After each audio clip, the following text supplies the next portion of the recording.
Hi, I'm Emily from Lunar Pumpkin. For those of you who don't know me, I have a background in health and social care, and I've been a moon lover for so many years, growing up not too far from an observatory. So would you like to learn about the phases of the moon and how we can use those as a cosmic timer to help us remain present, to help us set goals, and to generally see the beauty around us that nature can provide. So,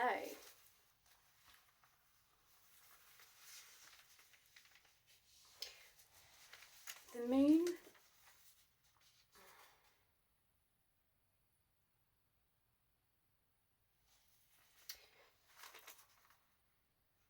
so we have two different parts of the lunar cycle. So the moon has the waxing stage, where the moon is getting bigger and bigger and bigger from our vantage point.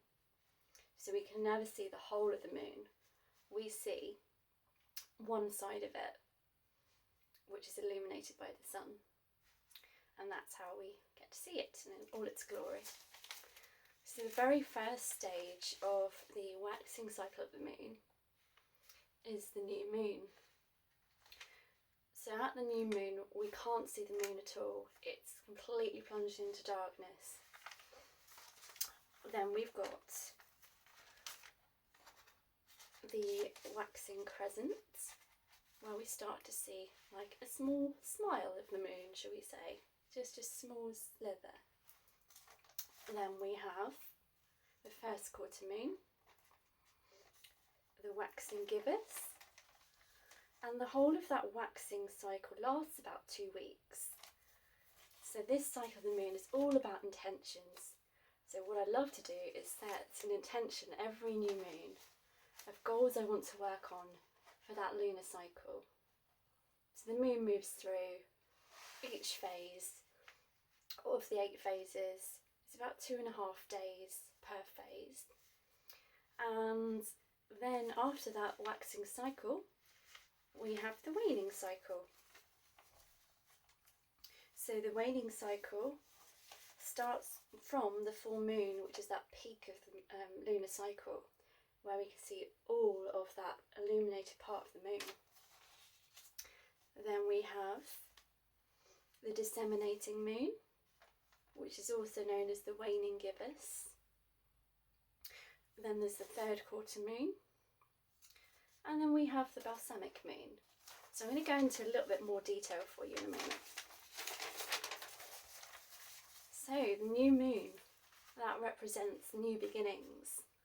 And if we think about the new moon, because it's in the darkness, we can think about the season of winter. And from there, let's have a little think more. So there's archetypes for each of the 4 main stages of the moon, because although I've said there's 8 of them, the 4 main ones, we have the new moon, then we see half of the moon, and that half of the moon is called a quarter moon. That's the first quarter moon. Then we've got the full moon, it's all its beauty, its glory, it's completely full. And then we have the third quarter or last quarter moon. So at the new moon, as I say, it's complete darkness, we can't see the moon at all. And at this point we've got very low energy. So the archetype for here, for the new moon, is the crone. So the crone we see, she's a divine feminine figure. She is very wise, she's an elder, highly intuitive, and the crone loosely translates as she who wears the crown. That to me is a crown of wisdom. So she is really, really revered by society, and everybody loves to learn their lessons, their wisdom, all she has to teach from all of her experience. And we can think of the element that this relates to is earth. because the new moon, we set our intention of a seed into the darkness of the soil, and from there it has the potential to grow and grow and grow. But we need to remain present and do that inner work to allow that to happen for us. So also we think of the directions that in ancient times, I think it's about 25,000 years ago, is the first recordings of when people started looking to the moon and the sky for guidance. So guidance of their spirituality, to gain wisdom, also to navigate, and just generally it was their way of using a calendar. So we have that season of winter, as I say, where our energy levels are likely to be very low and it's completely dark. So practices we could use here, we could use restorative yoga, where we basically have very, very low intensity movements and utilise the breath, always prioritising the breath, and do very, very low intensity movements in a sequence. We can also use Yin Yoga, which is slightly more intense than restorative, because you're holding those poses for a lot longer. So for your average yoga, say Hatha or Ashtanga, lots of different styles of yoga anyway, you might hold poses for a few minutes or so and then go to another pose. So it'll be a couple of minutes or so per pose. Whereas for Yin Yoga, you're not warming up the muscles first because you're trying to get into the tissues and the fascia, and you're basically allowing your body to rest. So that's very in tune with what we're doing here. We're allowing the body to rest, and we can reflect on what it is we want from this lunar cycle. So in those, in Yin Yoga, you usually have lots of different props and things to support you, and you hold a pose from anywhere from 3 to 5 or even 7 minutes in a singular pose. It's a lot less poses than that than your average yoga. So that's one of the practices we could use. Also, we might want to be meditating, so really stilling the mind, and again focusing on the breath. And journaling is a lovely way to work out, okay, what do I need to work on here? At this moment in time, this is not working for me, or I need to be a bit stronger in this area. So you might want to literally just write with a time of 5 to 7 minutes or something, and just write and see what comes up. Then meditate, still your mind, focus on the breath, and really then find a way that you can set an intention for yourself. Something simple, seeing that goal as though it's already been achieved, really feeling into it. How would you feel if you achieved your goal? How would it make you feel? You would probably feel on top of the world, over the moon, pardon my puns. Anyway, so that's some of the ideas you could use to work with the new moon.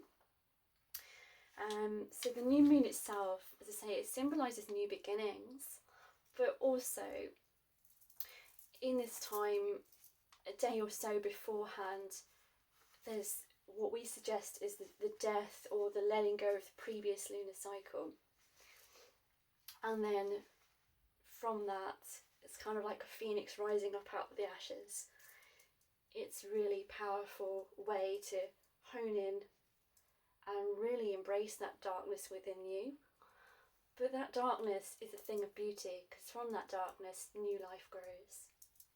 And I love that analogy. There's a goddess you can actually look to use for this as well. I like to think of Kali. So Kali is known as the black blue goddess, and she's really fierce, and you don't want to mess with her. So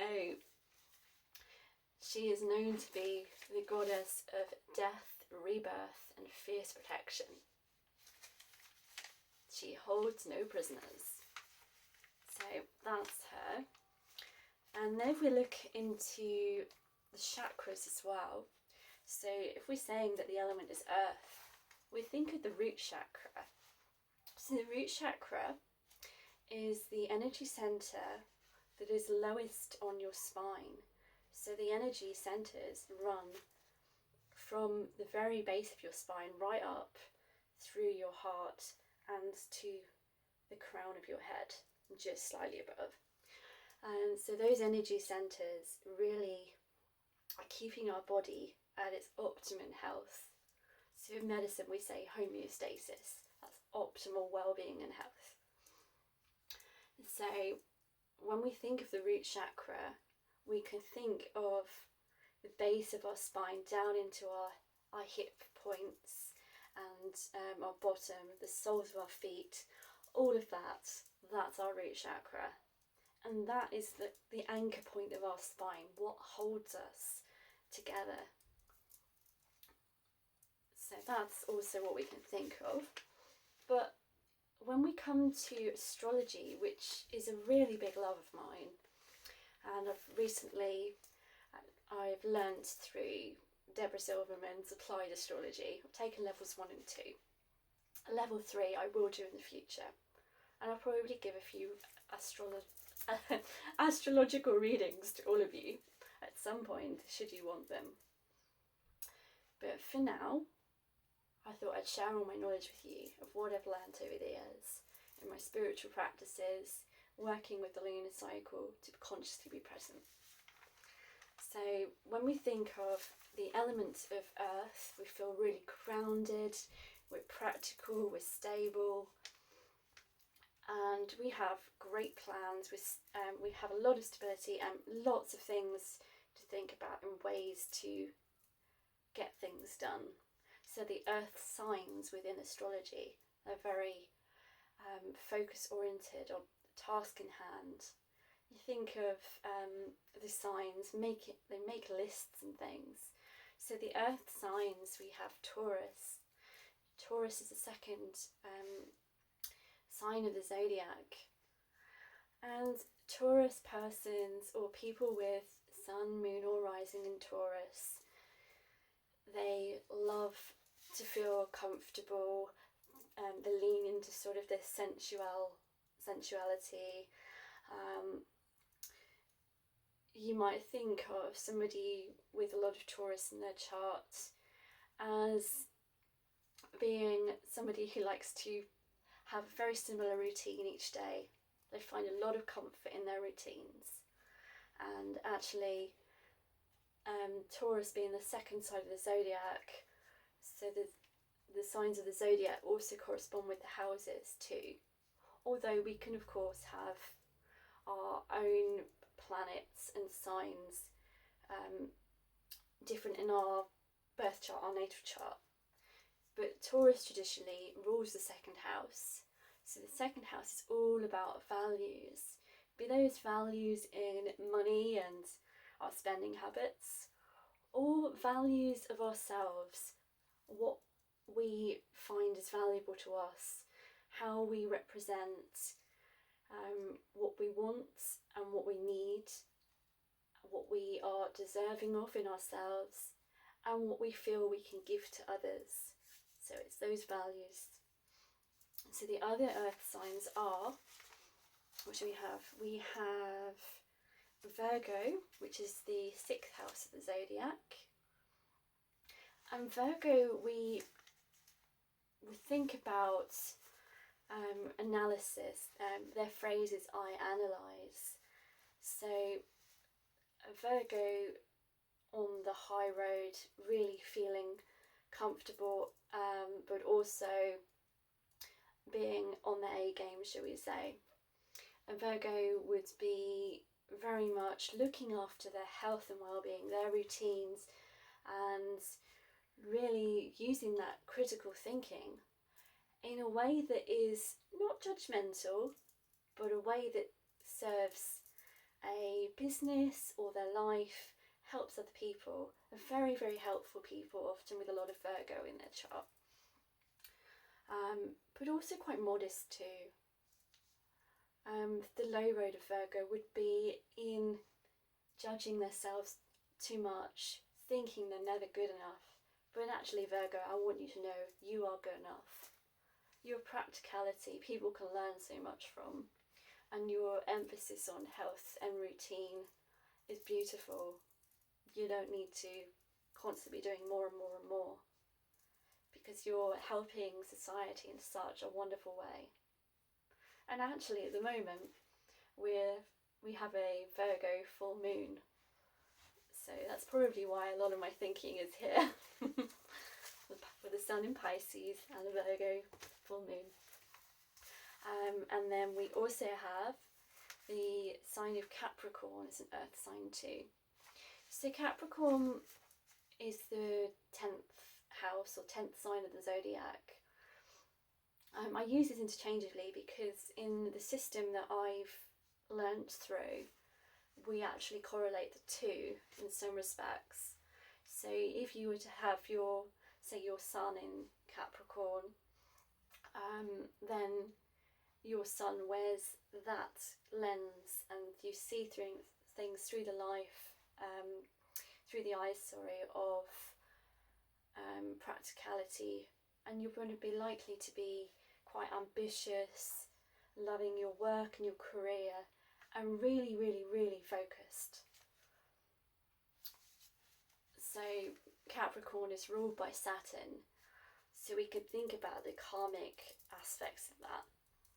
So if you're living your best life and you're really in tune with who you are and what you're doing, then Saturn's probably going to give you a fairly easy ride.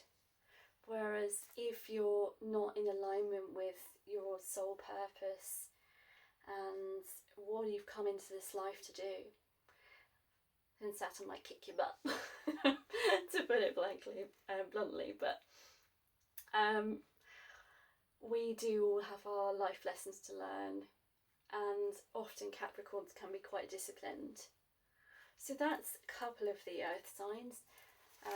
All three of the earth signs.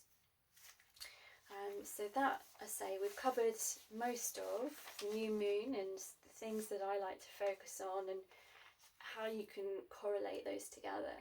So the chakras, the energy systems that run through our body.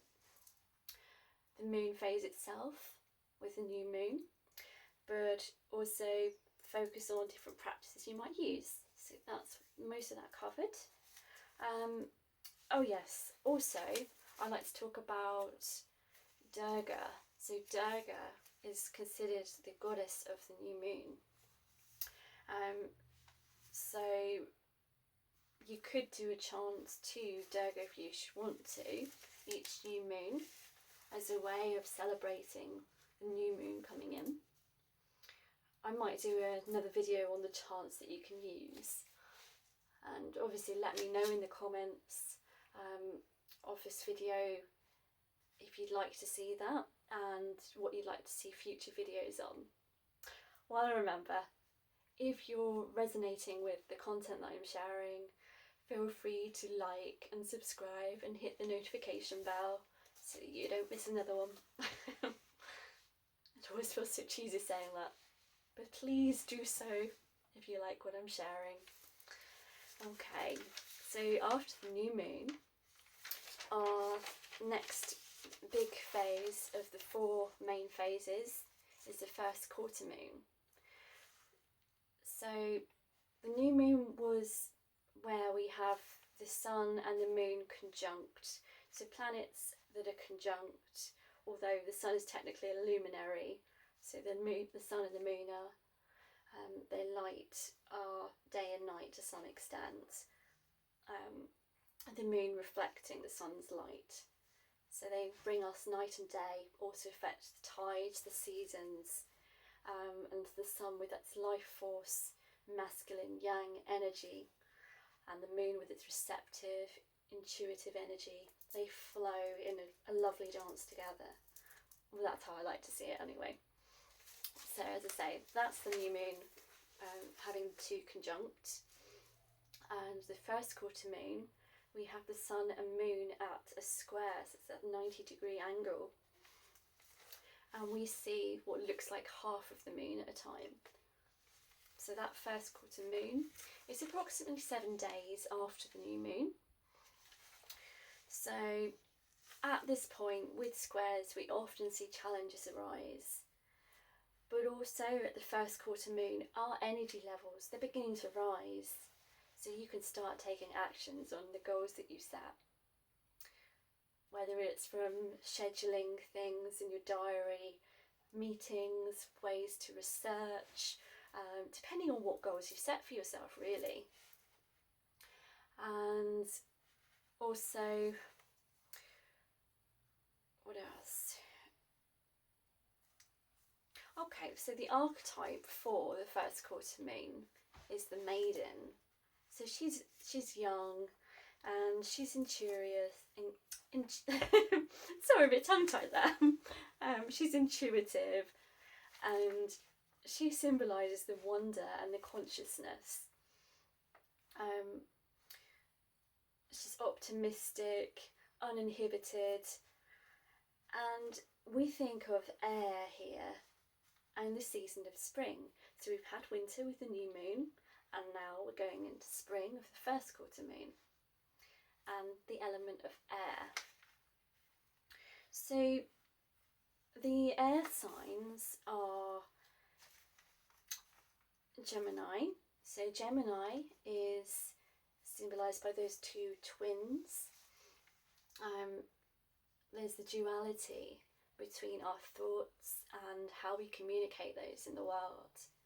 So an evolved and really high-road Gemini would be connecting thoughts and feelings given to her from the heavens, from spirituality, and really grounding those down in how she communicates. So that's our Gemini, and her main phrase is "I think." She's ruled by Mercury. I say she. Actually, Gemini is a yang sign, so I probably should be saying he. So between all of the signs, we tend to go yang, yin, yang, yin, yang, yin. Meaning we've got the active sign, then we've got the receptive, intuitive sign following it afterwards, all the way around the wheel of the zodiac. I'll get into a little bit more of that as we go on. But first, the next air sign we have Libra. So Libra says, I balance, and Libra's ruled by Venus. Venus is that planet of love and abundance, and I like to think of Lakshmi, goddess Lakshmi, that goddess of love and abundance. So Libra wanting to harmonise, so speaking about relationships with the self and with others, and really finding balance, but also wanting justice for the things that aren't necessarily as balanced as they'd like. So that's a bit of Libra for you, with that balance and harmony. And then we have Aquarius.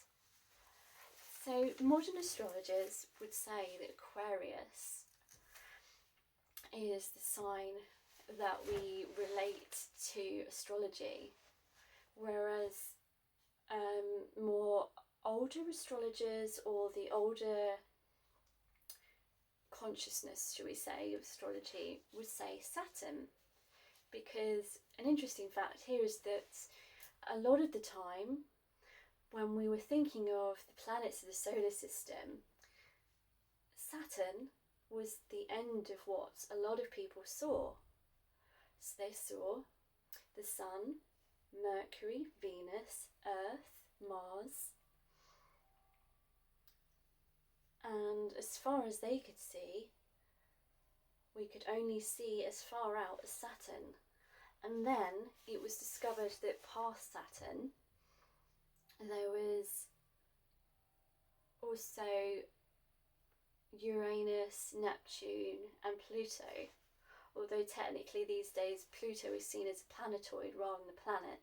As far as astrology is concerned, we still see it all as planets, from the Sun, the Moon, all the way out to Pluto. That's just a little tidbit for you. Okay, so back on task. Okay, in case you're interested, I have a Gemini Sun, a Capricorn Moon, and I'm also Gemini rising. So I'm a big thinker and I'm very mercurial. I like to turn on the observer, but most of the time the monkey mind is flowing and I'm speaking 10 to a dozen, trying to put so many things across. But my Capricorn Moon likes to keep me grounded, give me a schedule and let me detach sometimes from the emotional side of things when things are tough. I then get all more practical again, try and ground myself with meditation. So that's a little bit about my makeup.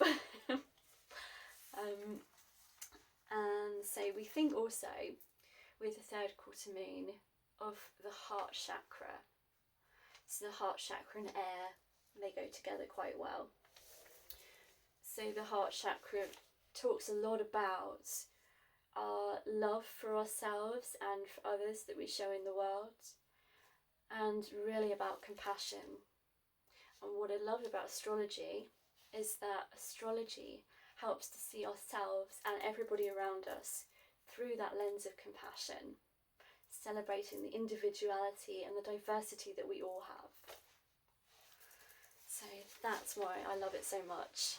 And I really do feel that the chakras as well as astrology work so well together. I guess you could say they're all divination tools to help us remain present, particularly with the lunar cycle. I think that's completely beautiful. So onward and upwards. So we've covered a lot about the first quarter moon, and we've also mentioned a goddess. We can also look to Sarasvati. Sarasvati is a goddess as well, and she looks at language and communication. So that actually ties in perfectly with Gemini, one of those earth signs. So then 7 weeks after the first quarter moon, we have the peak of the cycle, the full moon. And the full moon represents summer. And so we've gone from that new moon where we're in darkness, we've gone through to the first quarter moon, where we see half of the moon, and we had the Maiden. Then we have the full moon, and now we have the mother. So she's nurturing all of our goals and things that we've set, and we can celebrate because she's proud of what we've achieved.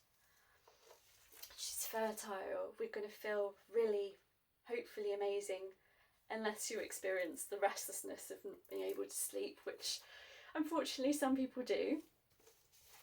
But we can reap the fruits of our labour.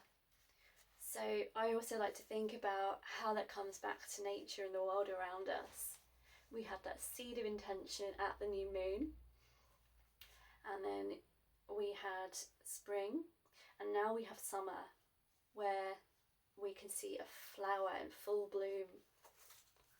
It's really a time for beauty. And also I like to think of forgiveness and release work here, because although you're grateful for the things you've achieved, you can really evaluate and journal here as well and work out actually some things might not have appeared and come about just how you want them to, but forgive yourself, because actually you've done an amazing job to achieve any or parts of what you're trying to achieve. And there's always the third quarter moon as well. And who says you just have to use one lunar cycle? That's just a guide. But it is a way to have that conscious timer, to be present and really, really watch how things change. with the added bonus of watching the moon waxing and waning as well. Okay, so what can I tell you about the full moon? So at the full moon, the sun and the moon directly oppose one another. So there might be a bit of a push and pull feel here, depending on what signs the sun and the moon are in. And that will tell you topics of your life that you'd probably work with. And also your planetary placement in your personal chart will be very personal to you. So we have the mother, she's fertile, she's nurturing. We think of gratitude, we review what we've done so far, as I've said, we celebrate our achievements. And this full moons are associated with fire. So you're going to be feeling energized. It's a time to make love if you so choose, to really do a vigorous, sweaty workout, fuel that fire. And you'll have really high energy, hopefully. You could also do a breath of fire. Look that up if you feel so inclined. What else? Oh, you could dance, you can do some hatha yoga, do some kundalini, really channeling that energy right up from the base of the spine into the third eye and the crown chakra, really, really invigorating your energy.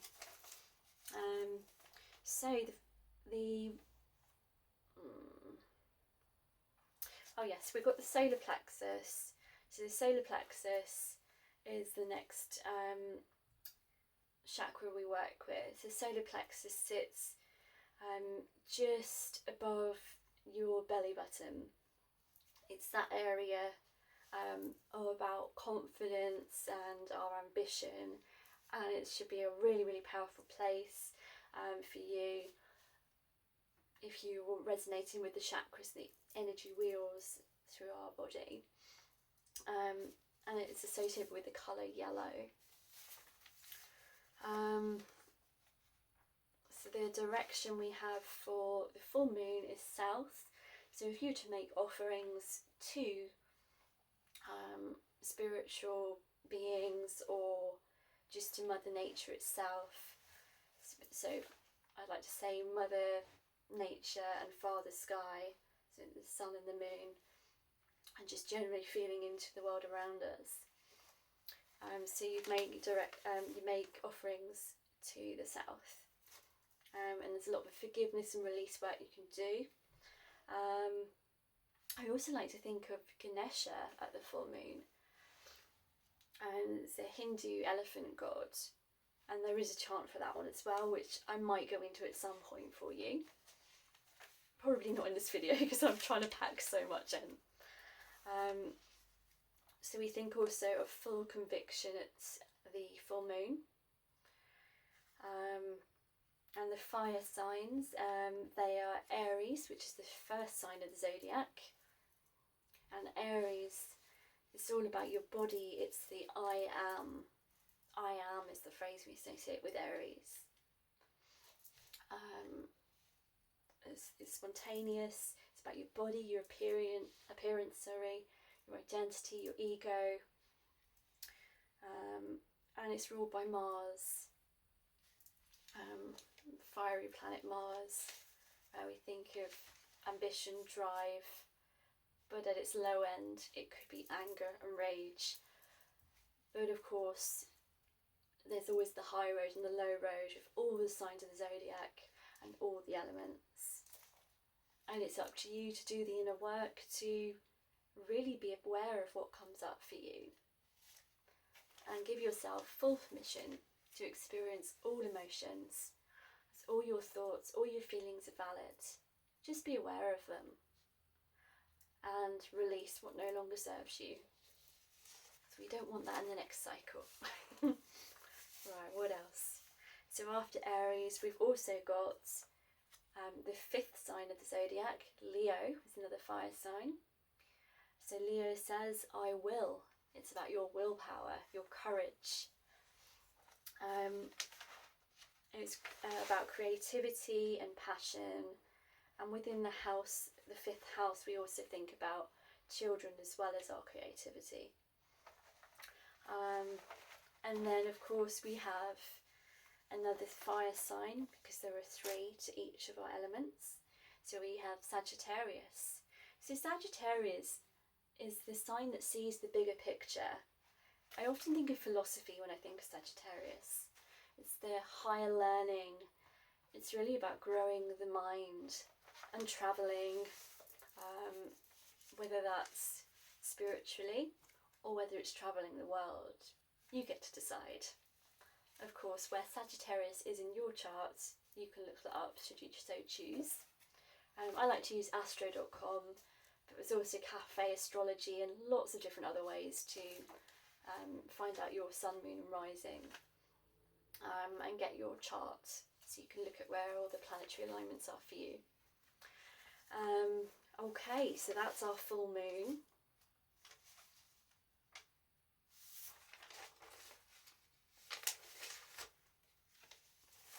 And then we have the 3rd quarter moon, lastly but not leastly. So the 3rd quarter moon is another square.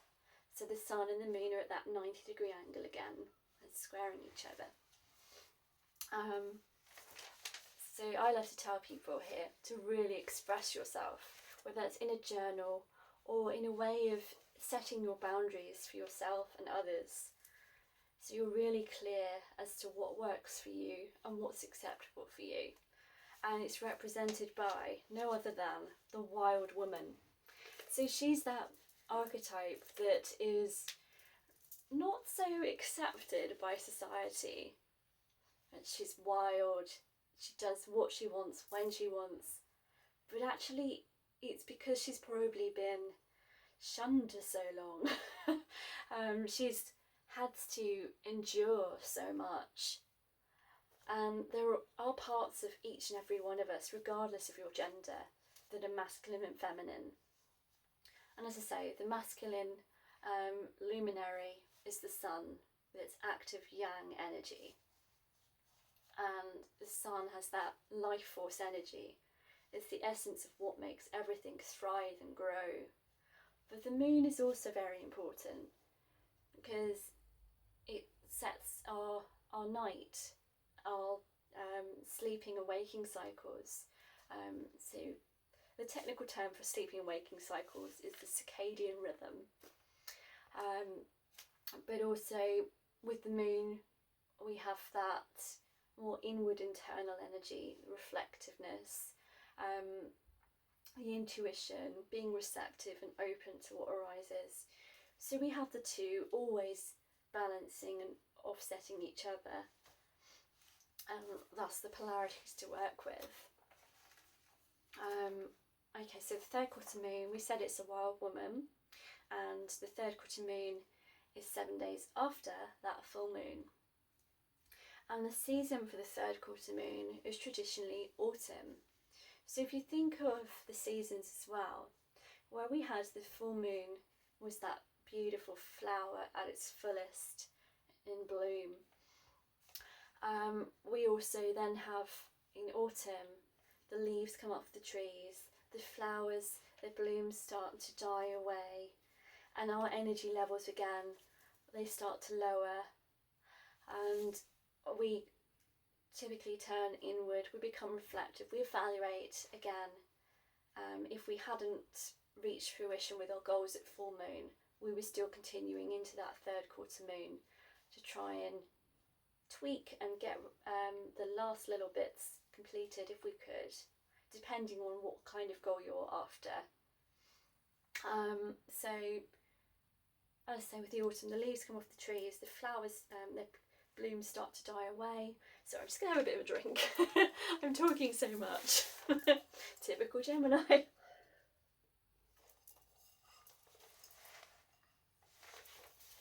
Yeah, and then things naturally have to wax and wane like the moon does. And then it's just preparing you for that new moon, that time of darkness again, where we can start all over again. We can start a new intention to work with if we so choose. Or if we feel that our goal is more long term, it needs maybe 1, 2, 3 months, 6 months, or even a year, then we can still use the beginnings and ends of each lunar cycle to work with to achieve those. And the lovely thing is that the stages of the moon also go through our lives. I mean, I can make a video on this one as well, but we are all born and we all die. But in between, we have a journey that's beautiful and unique to us. And we need to really enjoy the experience and realise that the beauty is also in the experience, not just the final result. And what I love about the moon is that you can use that cosmic timer to be conscious, to be present, and really to feel into each stage. But each stage of the moon relates also to a period in our lives, because we are all cyclical beings. We are, what I like to say, and feel free to look up who said this, but we are spiritual beings having a human experience. So we need to embrace that humanness in us too. We can't be all go, go, go, go, go, because even the heart has to rest in between each and every beat. Okay, so what else? So that third quarter moon, it is all about the Sacral Chakra and water. So the Sacral Chakra is the low belly, just below your navel, your belly button, and it's our seat of emotions and our creativity.